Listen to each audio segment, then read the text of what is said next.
வணக்கம். தமிழ் ஃபுட் கார்னரில் பீன்ஸோட கடலைப்பருப்பு சேர்த்து பீன்ஸ் கடலைப்பருப்பு பொரியல் பண்ண போகிறோம். சாதாரணமாக ப்ளைனாக பீன்ஸை மட்டும் பொரியல் பண்ணுவோம். இந்த மாதிரி கடலைப்பருப்பு சேர்த்து பண்ணுற பொரியல் ரொம்பவே நல்லாயிருக்கும். சாம்பார், ரசம், காரக்குழம்பு எல்லா சாதத்துக்கும் சைட் டிஷ்ஷாக வச்சு சாப்பிட்றதுக்கு ரொம்ப நல்லாயிருக்கும். இப்போ இதை எப்படி பண்ணுறதுன்னு பார்க்கலாம். இது வரைக்கும் நம்ம சேனலை சப்ஸ்கிரைப் பண்ணாதவங்க சப்ஸ்கிரைப் பண்ணிவிட்டு பக்கத்தில் உள்ள பெல் பட்டனையும் கிளிக் பண்ணிக்கோங்க. பீன்ஸ் கடலைப்பருப்பு பொரியலுக்கு 1/4 கிலோ பீன்ஸ் கட் பண்ணி வச்சுருக்கேன். அதுக்கு 50 கிராம் கடலைப்பருப்பு சரியாக இருக்கும். 50 கிராம் கடலைப்பருப்பை அரை மணி நேரமாக ஊற வச்சுருக்கேன். அதை இந்த குக்கரில் சேர்த்துட்டு கொஞ்சமாக மஞ்சள் தூள், கொஞ்சமாக பொங்குற அளவுக்கு தண்ணி சேர்த்துட்டு நல்லா மிக்ஸ் பண்ணி விட்டுட்டு மூடி வச்சிடலாம். ஸ்டீம் வந்ததுக்கப்புறமா வெயிட் போட்டு மீடியம் ஃப்ளேமில் ஒரு விசில் வேக வச்சுக்கலாம். மீடியம் ஃப்ளேமில் ஒரு விசில் வந்துடுச்சு. பருப்பு கரெக்டாக வெந்திருக்கு. இதில் கொஞ்சம் தண்ணி இருக்குது. அந்த தண்ணியை மட்டும் வடிச்சிட்டு இந்த பருப்பை தனியாக எடுத்து வச்சுக்கலாம். இந்த பேனில் 3 டீஸ்பூன் எண்ணெய் விட்டுருக்கேன். எண்ணெய் சூடாயிடுச்சு. அதில் அரை டீஸ்பூன் கடுகு, 1 டீஸ்பூன் உளுந்து, 2 டேபிள் ஸ்பூன் பொடியாக கட் பண்ண வெங்காயம், 2 கீரின பச்சை மிளகாய். மிளகாய் உங்கள் காரத்துக்கு தகுந்தபடி சேர்த்துக்கோங்க. இது கூட 2 ஸ்லைஸ் பண்ண பூண்டு, கொஞ்சமாக கறிவேப்பிலை. இதை லைட்டாக வதக்கி விட்டுக்கணும்.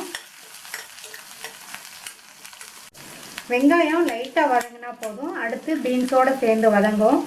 கட் பண்ணி வச்ச 1/4 கிலோ பீன்ஸ் இதில் சேர்த்துட்டு ஒரு தடவை நல்லா இந்த மாதிரி பரட்டி விட்டுட்டு 1 நிமிஷம் போல் இதை எண்ணெயிலேயே வதக்கிக்கணும்.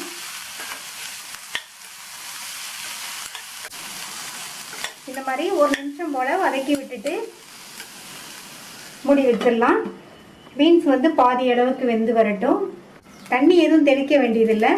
மூடி போட்டிருக்கிறதுனால மூடியில் இருந்து விழுகிற ஆவிலேயே பீன்ஸ் வெந்துடும். இடையில திறந்து பார்த்து கிண்டி விட்டுக்கோங்க. பீன்ஸ் இப்போ பாதி அளவுக்கு வெந்திருக்கு. இதுக்கு தேவையான அளவு உப்பு சேர்த்துக்கலாம். உப்பு சேர்த்து நல்லா ஒரு தடவை மிக்ஸ் பண்ணி விட்டுட்டு மறுபடியும் மூடி வச்சுருங்க. பீன்ஸ் ஃபுல்லாக வெந்து வரட்டும். பீன்ஸு நல்லா ஃபுல்லாகவே கரெக்டாக வெந்துருச்சு. இது கூட நம்ம வேக வச்சு தண்ணி வடித்த கடலைப்பருப்பை சேர்த்துட்டு நல்லா ஒரு தடவை கலந்து விட்டுருங்க. இது அப்படியே 1 நிமிஷம் மட்டும் இருக்கட்டும்.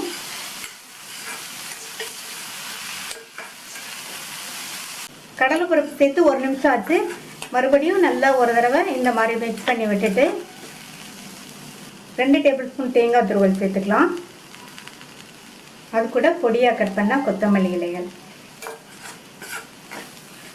நல்லா ஒரு தடவை கலந்து விட்டுட்டு ஸ்டவ் ஆஃப் பண்ணிடலாம். ஈஸியாக பண்ணக்கூடிய சுவையான பீன்ஸ் கடலைப்பருப்பு பொரியல் ரெடி ஆயிடுச்சு. இந்த டேஸ்டான பொரியலை ட்ரை பண்ணி பார்த்துட்டு உங்கள் கமெண்ட்ஸை சொல்லுங்கள். தேங்க்யூ.